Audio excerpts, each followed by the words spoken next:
Bismillahirrahmanirrahim. Assalamualaikum warahmatullahi wabarakatuh. Alhamdulillah. Alhamdulillahi ala ihsanih wa syukru ala taufiqihi wa amtinanih. Wassalatu wassalamu ala rasulillah wa ala alihi wa sahbihi wa ba'd. Kita melanjutkan kajian kita di tafsir Juz Amma sampai di surat Al-Ma'un. Sebelumnya saya mengingatkan para jemaah sekalian bahwa kalau ada satu sholat berjamaah, maka tidak boleh membuat jamaah yang kedua. Jadi kalau ada di pojok mana melakukan sholat berjamaah dia, maka tidak boleh yang datang berikutnya bikin jamaah lagi. Ini tidak diperbolehkan. Tapi yang datang berikutnya gabung dengan jamaah yang sudah ada, atau dia sholat sendiri-sendiri. Ya, kalau ingin dapat sholat berjamaah, yang gabung. Gitu. Selama berada dalam satu masjid. Ya. Baik di ruangan ini ada jamaah, terus bikin lagi di belakang sono juga sama saja, tidak dibolehkan.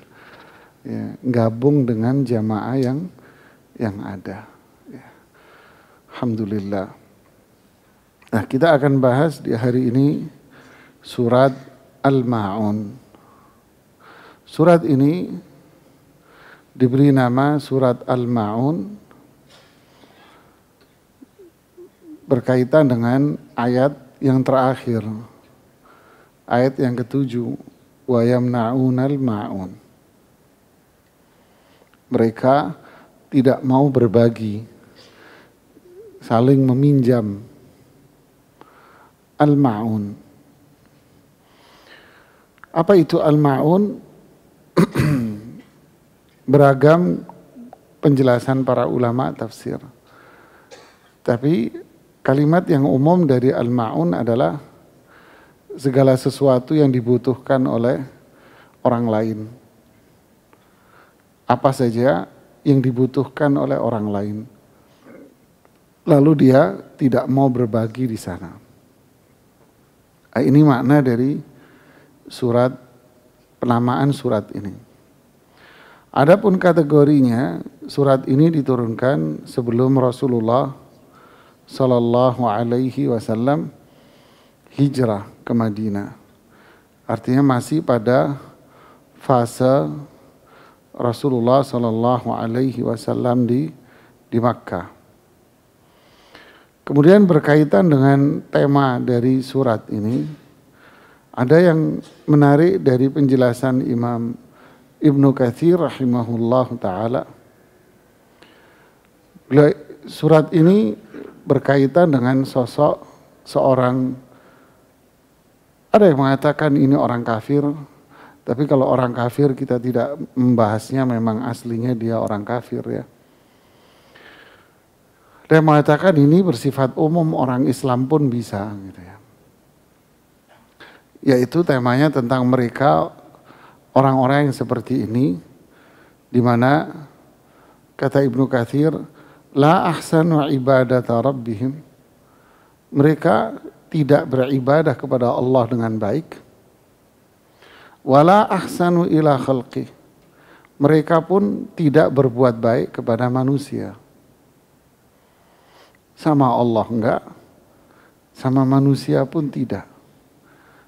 Ini temanya. Bicara profil seseorang yang tidak mau berbuat baik sama Allah, ibadah pun enggak, sama orang pun pasti tidak. Wala bi'i'arati ma yuntafa'u bih wa yusta'anu bih. Meminjamkan barang kepada saudaranya pun dia tidak mau. Padahal barangnya masih, fisiknya masih ada, dipinjamkan, itu pun dia tidak mau meminjamkan barangnya. Fahaula'i liman izzaka wa anwa'il qurbat aula wa aula. Apalagi mereka disuruh untuk bayar zakat dan ketaatan-ketaatan yang lain, lebih nggak mau lagi. Minjemin barang aja nggak mau, apalagi ngasih tambah nggak mau jemaah. Inilah tema di surat ini. Bicara mereka yang tidak bisa berbuat baik sama Allah dan pula tidak berbuat baik kepada manusia. Ini tema besar yang diusung di surat ini. Yaitu siapa mereka? Orang-orang yang tidak percaya dengan hari hisab. Makanya surat ini dimulai dengan firman Allah, A'udzu billahi minasyaitonir rajim. Bismillahirrahmanirrahim. Ara'aita alladzi yukadzibu bid-din? Apakah kalian melihat, melihat, berpikir, mengamati seseorang yang mendustakan ad-din? Ad-din di sini artinya adalah hisab, pembalasan. Seperti pada surat Al-Fatihah, Maliki Yaumiddin, yaitu penguasa pada hari ad-din, yaitu pembalasan. Jadi ad-din di sini adalah hari kiamat, di mana manusia kelak akan mendapatkan balasan dari apa yang sudah diperbuat selama hidup di dunia. Ini makna ad-din, yaitu pembalasan. Ad-din juga bermakna amal, perbuatan. Seperti pada firman Allah, Inna ad-dina indallahil Islam. Orang cenderung menerjemahkan sesungguhnya agama di sisi Allah adalah Islam. Sebetulnya ad-din di sini maknanya adalah perbuatan, amal. Sehingga makna dari ayat ini sesungguhnya perbuatan yang diterima oleh Allah adalah perbuatan yang berpijak pada prinsip Islam. Ini makna ayat ini. Dalam bahasa Indonesia akhirnya dinamai dengan agama.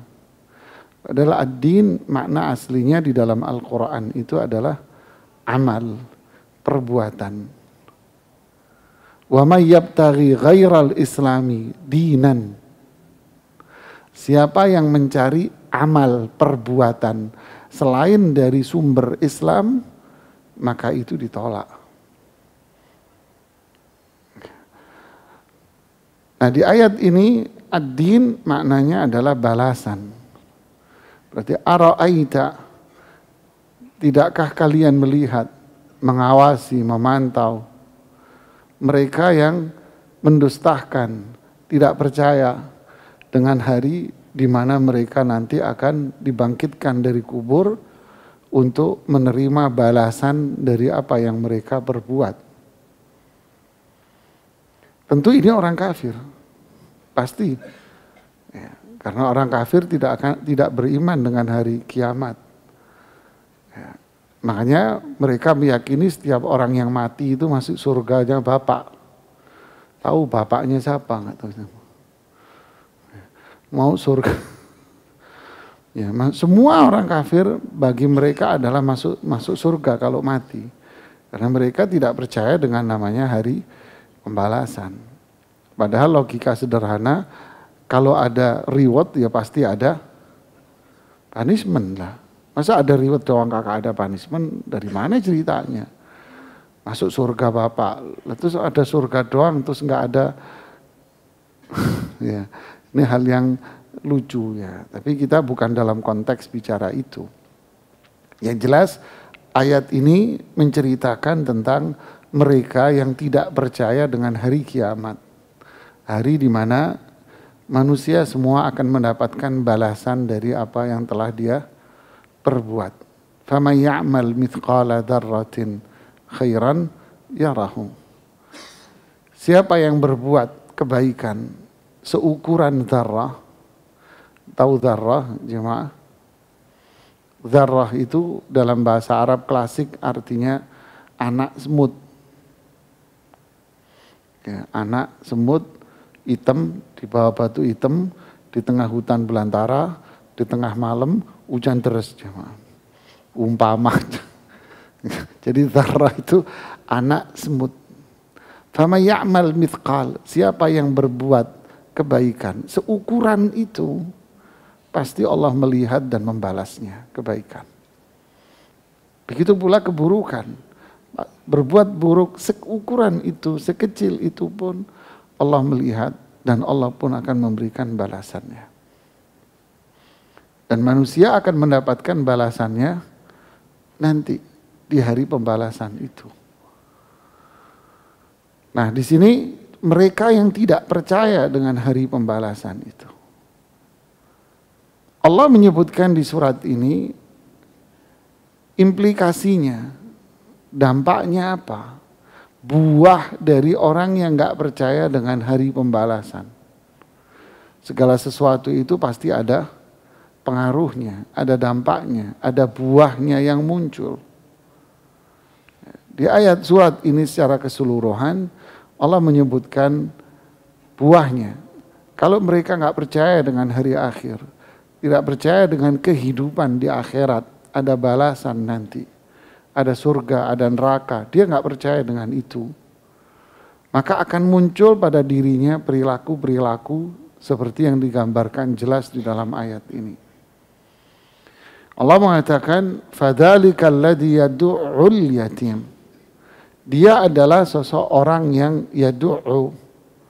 Yadu'u dalam bahasa Arab itu artinya mendorong. Jadi ada orang jalan, maksudnya bercanda, terus didorong dia sampai nyemplung got umpama. Itu namanya yadu'u, mendorong orang.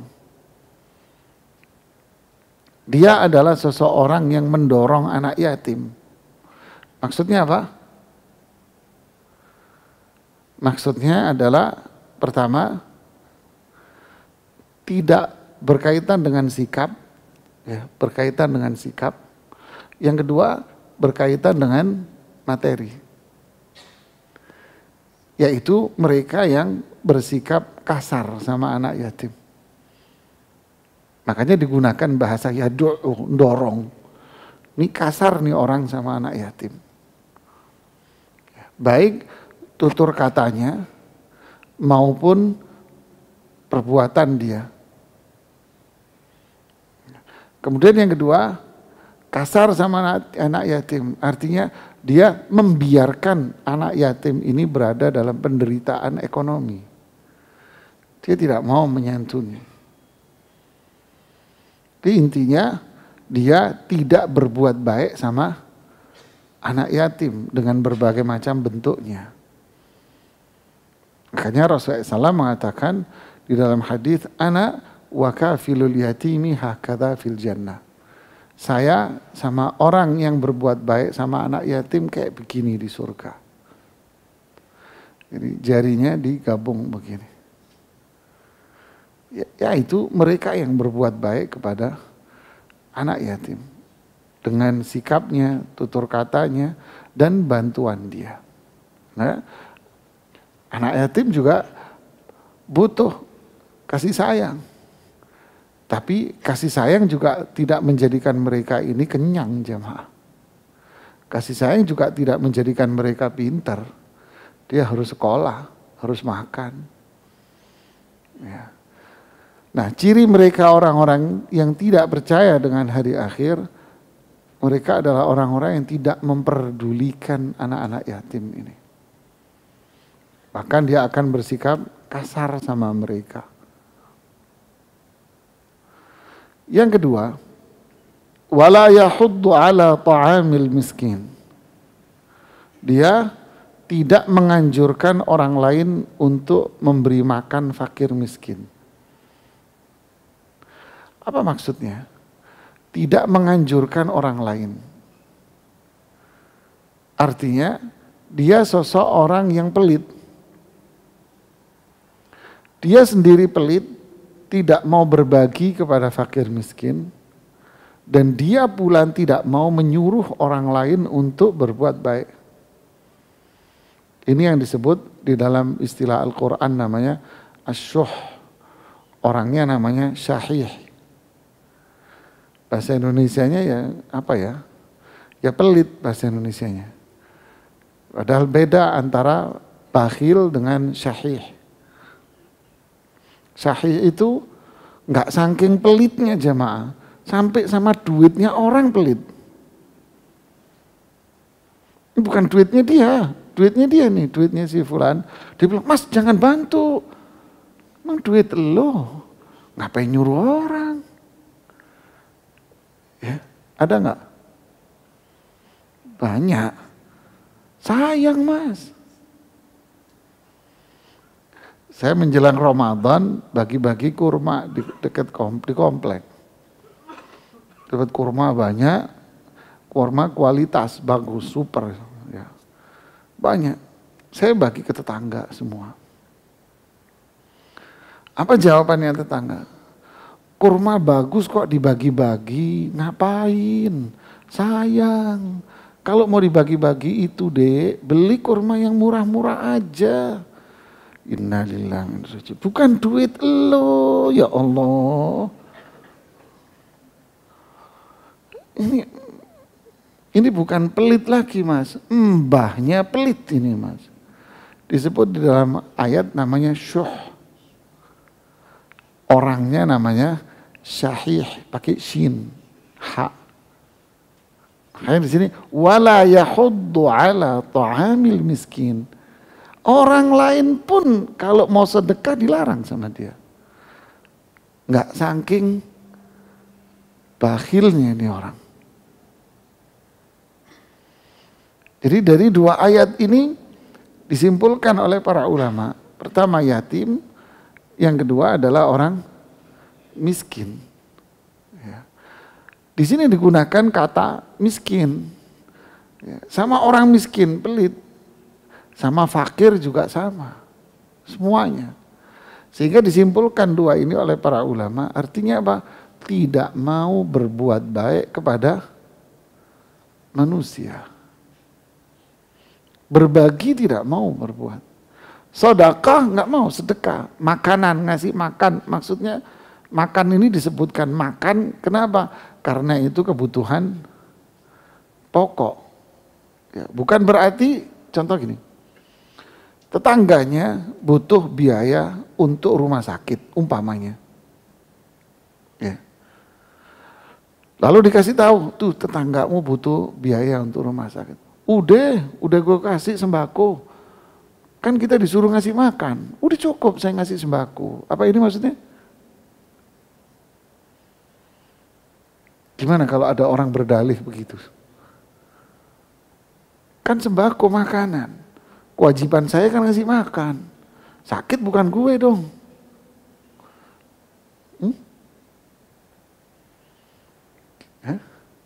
Sama pula dengan ayat apa namanya? Alladzina ya'kuluna amwalal yatama zulman. Mereka yang memakan, lihat redaksi ayatnya, memakan makanan. Mereka yang memakan hartanya anak yatim zulman, dengan cara kezaliman, innama ya'kuluna fi butunihim nara. Ini orang makan api di perutnya. Si fulan mengeksploitasi anak yatim untuk keuntungan. Ditegurlah oleh temannya, lu dosa lu. Gue nggak makan kok. Gimana jemaah? Saya kan nggak makan. Yang dilarang di Al-Quran makan. Ini duitnya nggak gue pakai makan. Kalau makan kerjaan saya sendiri, gue sendiri. Jadi payah sendiri. Terus duit anak yatim nanti pakai apa? Buat beli mobil.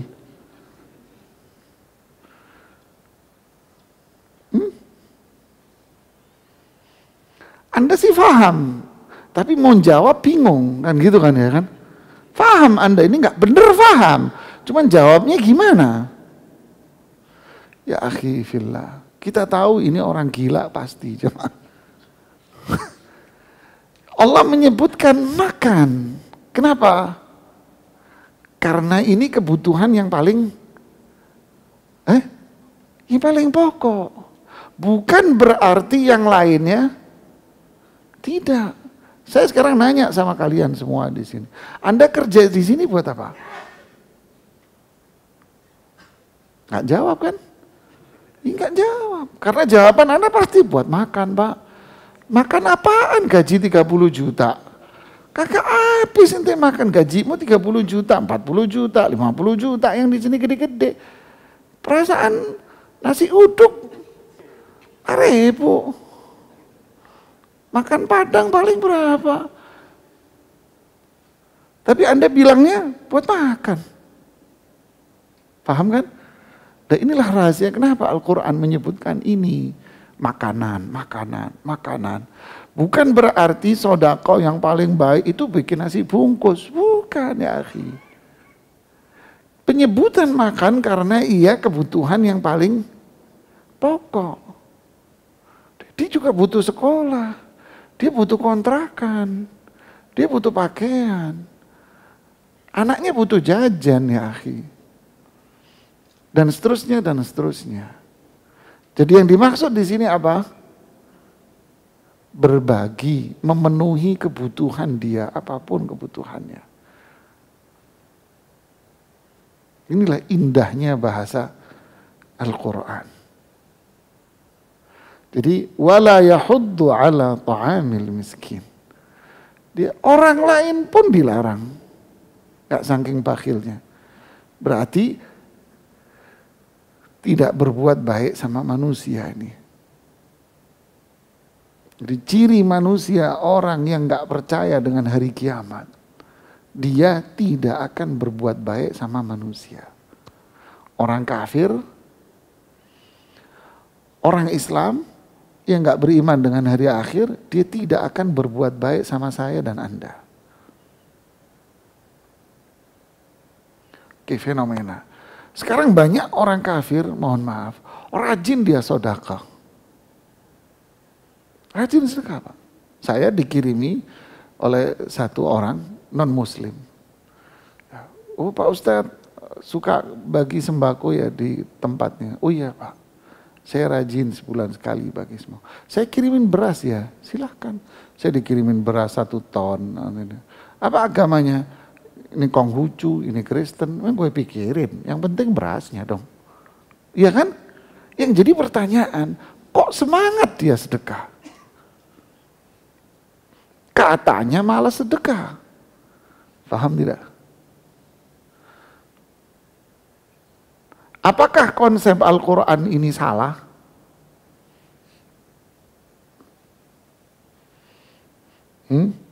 Saya ajak Anda berpikir. Jawabannya apa? Tidak. Enggak jemaah. Ibnu Qayyim rahimahullahu ta'ala di kitab Al-Wabil Sayyib menjelaskan bahwa sedekah, berbagi itu mampu mencegah diri pelakunya dari berbagai macam keburukan duniawi. Dan itu sangat bermanfaat buat siapapun, mau orang Islam maupun orang kafir sekalipun. Dia bisa mencegah keburukan apapun. Keburukan apa? Duniawi. Makanya suka orang rajin sedekah dong biar sejahtera. Kan? Untuk mencegah keburukan itu di dunia. Dan ini sudah terbukti dilakukan oleh siapapun, mau muslim maupun kafir. Jadi sebetulnya dia bersedekah karena dia iman, sadar akan hari pembalasan, atau biar nggak bonyok dia di dunia.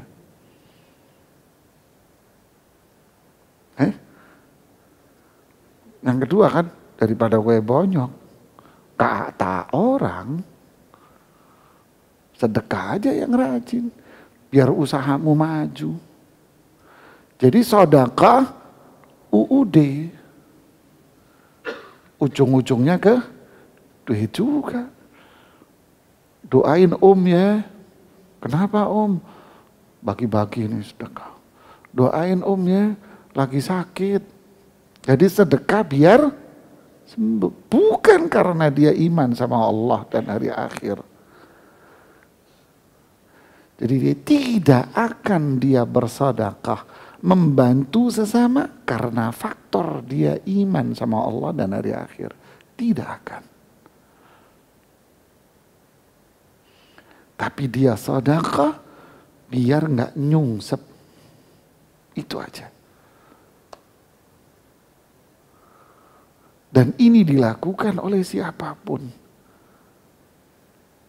Abu Jahal sedekah, ngajak penghuni Makkah, penduduk Makkah semua untuk patungan. Patungan apa? Renovasi Ka'bah. Di saat Rasulullah SAW umur 35 tahun. Diumumin di tengah kota. Wahai penduduk Makkah, keluarkan harta-harta kalian yang bersih. Bukan dari harta kalian yang nipu, bukan dari harta kalian riba, bukan dari harta kalian yang pelacuran, bukan. Keluarin yang baik ya, karena ini buat renovasi Ka'bah. Jadi ngerti, Abu Jahal paham jemaah. Itu di saat umur Rasulullah SAW 35 yang dikenal dalam sejarah dengan kisah renovasi Ka'bah. Mereka sedekah, keluarin duit. Ada yang dikenal dalam sejarah namanya Halful Fudul, perjanjian Fudul di Makkah. Sampai kata Rasulullah SAW mengatakan, andai perjanjian Fudul ini diadakan setelah Islam, saya mau bikin. Apa itu perjanjian Fudul? Mereka membuat sebuah kesepakatan MOU di kota Makkah. Isinya apa?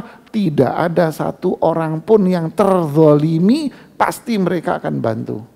Tidak ada pedagang kecil yang diinjek-injek sama pedagang besar, pasti kita akan bela dia.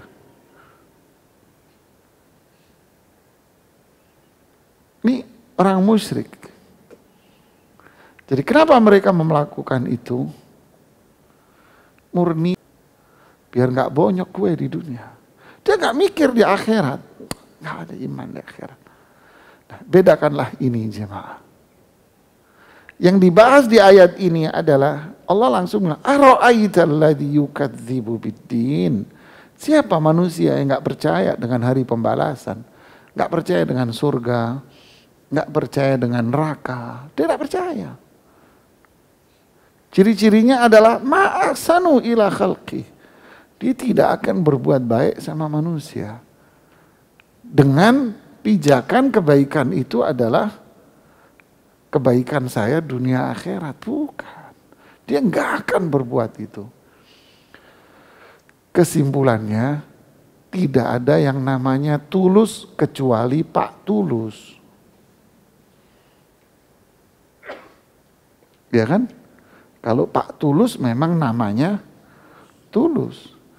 Tapi manusia tak ada yang tulus. Kecuali orang yang beriman sama Allah dan hari akhir. Dialah yang tulus walaupun namanya Pak Budi. Apalagi hari-hari begini sampai 2024. Banyak pendekar Superman datang.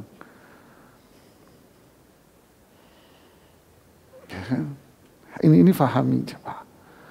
Jadi semua ada tendensinya. Ya. Kalau Anda cuma mau dapat ikan yang kecil, ya umpannya pasti cacing. Tapi kalau Anda ingin mendapatkan tuna dan tenggiri, ya umpannya udang gede.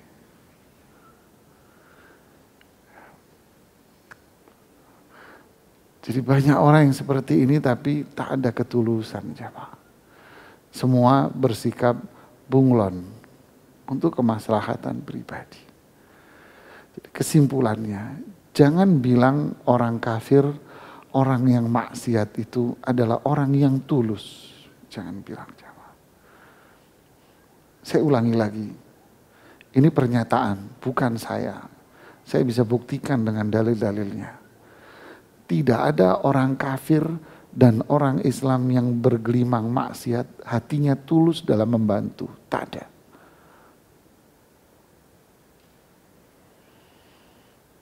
Enggak ada jemaah. Kenapa? Karena sama Allah dan sama hari akhir dia nggak percaya. Dia maksiat selama ini. Sama Allah aja melanggar, apalagi sama Anda. Allah dilanggar jemaah. Allah dilawan sama dia, apalagi sama Anda. Nah inilah, lihatlah indah Al-Quran. Ara'aital ladzi yukadzibu biddin. Ini disebutkan. Di ayat yang lain, di surat Al-Mudaththir, ketika para penghuni surga ingin melihat teman-teman dia di dunia dulu. Ala sururin mutaqabilin. Mereka di surga duduk berhadap-hadapan di permadani-permadani. Ngobrol. Dulu kita di dunia begini. Ini surga, menikmati. Mana teman kita yang namanya Fulan dulu? Lalu mereka ingin melihat teman-teman kita. Maka Allah memberikan kepada mereka apa itu? Kekuasaan Allah tunjukkan kepada mereka, yaitu penghalang neraka, antara surga dan neraka dibuka sama Allah. Fi jannatin yatasaalun 'anil mujrimin. Mereka ini orang-orang penghuni surga saling nanya teman-temannya. Anil mujrimin, tapi teman-temannya itu adalah teman bajingan semua. Ini bahasa terjemahan apa adanya ya. Pelaku maksiat semua. Allah bukain itu pintunya, mereka bisa ngelihat, ya Allah, ini di neraka kamu. Nanya yang di surga ke temennya di neraka, masalah ke fi sakar. Kenapa lu masuk neraka? Dijawab sama dia yang di neraka. Qalu lam naku minal musallin. Dulu di dunia kita malas sholat. Nanti ini bahasan sendiri. Kita bahas lebih detail nanti. Kita nggak sholat dulu di dunia. Kemudian yang kedua apa? Lam nakun nusallin, walam nakun nut'imul miskin. Dan kami pun tidak ngasih makan fakir miskin. Balik lagi sini. Kami juga tidak ngasih makan fakir miskin. Wa kunna nakhudu ma'al khaidin. Teman-teman kita dulu gini semua. Sama. Hatta ata'anal yakin. Sampai mati kita begini. Di surat Qaf. Wa amma man utiya kitabahu bisimali. Mereka yang mendapatkan catatan amalnya dengan tangan kiri. Dan seterusnya penyesalan-penyesalan dia, penyesalan-penyesalan itu di ayat bawah-bawahnya. Lalu Allah bilang, khudhuhu faghullu, wahai para malaikat, tangkap nih orang-orang semua, kumpulin nih orang-orang ini semuanya, lalu ikat leher mereka dengan rantai. Jadi kayak apa jemaah? Mohon maaf, kayak apa? Anjing. Khudhuhu faghullu, tangkap mereka semua. Ikat leher-leher mereka dengan rantai-rantai. Kemudian apa? Tsummal jahima salluh, lalu kamu tarik mereka dengan rantai-rantai neraka, lemparkan mereka ke dalam neraka jahanam. Fi silsilatin dzar'uha sab'una, fi silsilatin dzar'uha sab'una dzira' atau sab'una dzira'an fasluku. Lemparkan mereka ke dalam neraka dengan rantai itu. Lalu di dalam neraka ikat lagi dia dengan rantai yang kedua kalinya. Panjangnya 70 hasta. Satu hasta berapa? 80 kan senti. Berarti kira-kira 50-an meter.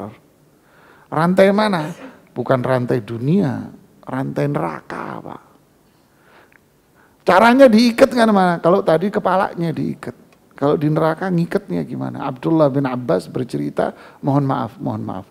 Dimasukkan ke lubang anusnya, dikeluarkan dari mulutnya dia, seolah-olah dia binatang yang lagi dibakar di atas api neraka. Allah jawab, kok sampai begini? Kenapa nih orang?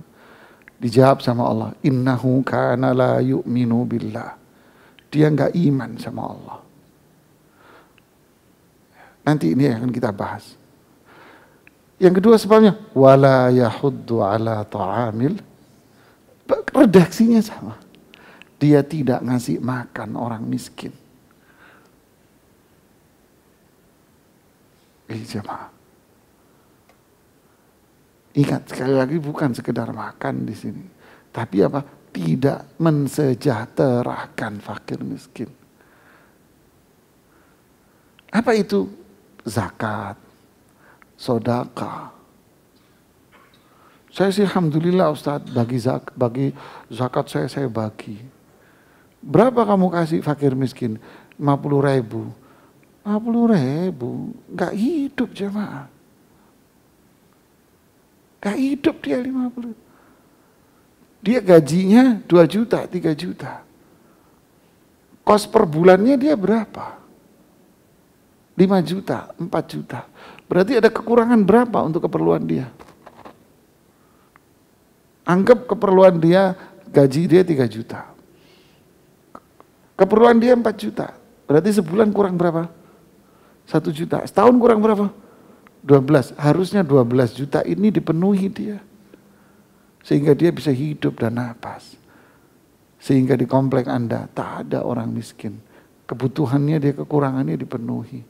Ini prinsip Islam. Nah kalau bagi zakat 50.000, 200.000, ya mas.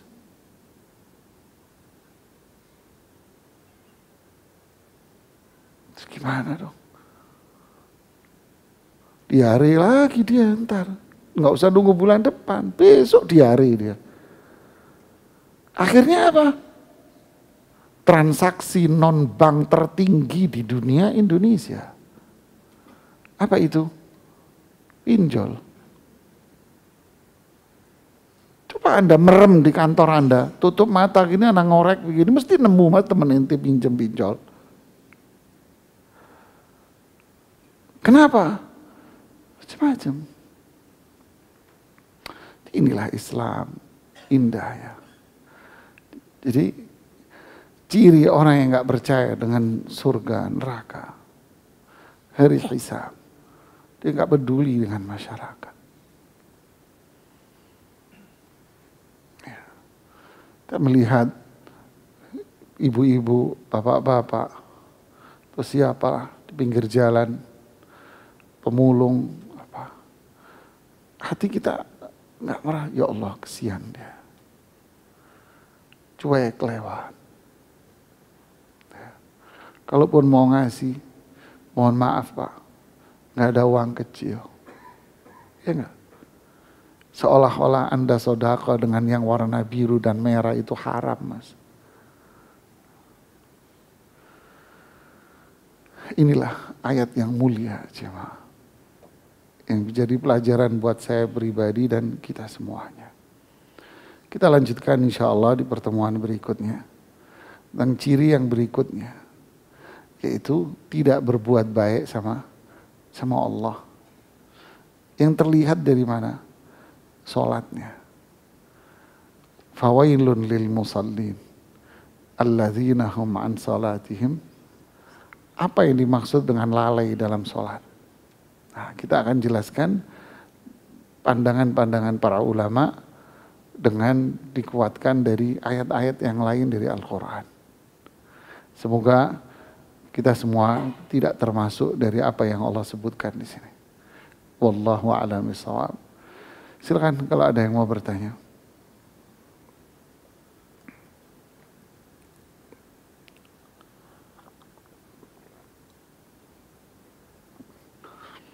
Alhamdulillah nggak ada yang nanya.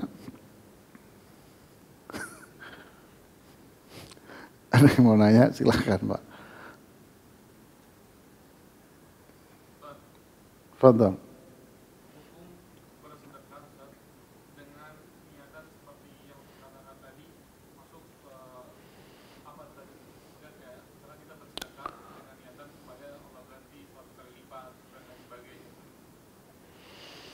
Ya, apa hukumnya seseorang bersedekah dengan niatan agar diganti berkali lipat?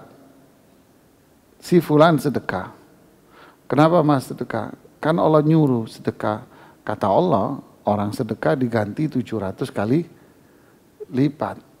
Saya pengen sedekah ini agar diganti 700 kali lipat. Apa hukumnya jemaah? Jawabannya adalah pertama, rincian.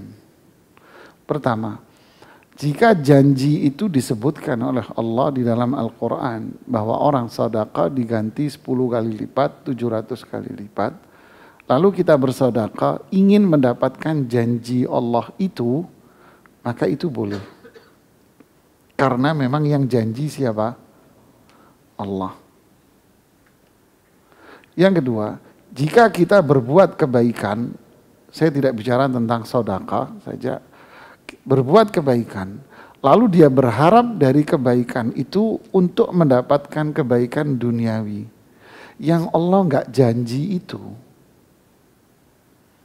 Allah nggak janji itu sama Anda. Tapi kita yang berharap duniawi, ini yang dikategorikan sebagai perbuatan syirik dalam niatan kita. Bedanya kok tipis ya. Ya. Jadi yang paling mulia apa? Yang paling mulia adalah sedekahlah, berbuat baiklah, murni untuk mendapatkan rahmat dan karunia Allah. Ini yang mulia jemaah. Kalau kita mendapatkan rahmat dan karunia Allah, maka itulah ibarat sekali mendayung, sekalian sak pulau-pulaunya, sak kapalnya ambil bawa pulang jemaah. Tapi kalau kita menginginkan dunia, wa minan nasi may yaqulu rabbana atina fid dunya wa ma lahu fil akhirati min khalaq. Ada di antara manusia yang kalau berbuat itu menginginkan dunia. Allah kasih Anda dunia, tapi Allah tidak akan memberikan kebaikan apapun bagi Anda di akhirat nanti. Dan banyak ayat-ayat lagi. Jadi yang mulia apa? Berbuat baiklah kita. Niatkan untuk mendapatkan ridha dan rahmat Allah. Ridha dan rahmat Allah itu dunia akhirat. Tapi kalau minta dunia tok berarti dapat dunia aja. Pengen berkali lipat hartamu, ya Allah kasih kamu. Akhiratnya? Ya sayang jemaah. Paling Anda, kita, saya bisa menikmati dunia sampai umur berapa?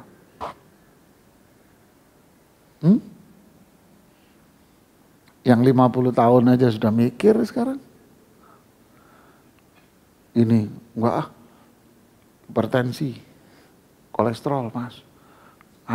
Ini. Ya umur segini-segini sih, masa bodoh deh. Tapi coba umur 50-an saya, nih bapak, nih beliau, nih apalagi bapak ini, silaturahmi ke dokter. Apal nama dokter sama nama obat. Ya Pak ya, mohon maaf Pak ya. Terus apa yang dinikmatin? Sedangkan kematian, alam kubur, ribuan tahun kita di sana. Masa demi yang secuil kita tinggalkan yang itu. Makanya yang mulia adalah kita sedekah apapun, niatkan di dalam hati kita yang dalam, nggak perlu orang lain tahu, nggak perlu dikasih tahu, karena ini urusan pribadi saya. Anda niatkan apa? Murni untuk mendapatkan rahmat Allah, ridha Allah sudah. Rahmat dan ridha Allah nilainya dunia dan akhirat. Wallahu a'lam bishawab. Sudah jam 1 lebih. Ini yang bisa saya sampaikan. Mohon maaf jika ada kata-kata yang kurang berkenan. Subhanakallahumma bihamdik asyhadu an la ilaha illa anta astaghfiruka wa atubu ilaik. Assalamualaikum warahmatullahi wabarakatuh.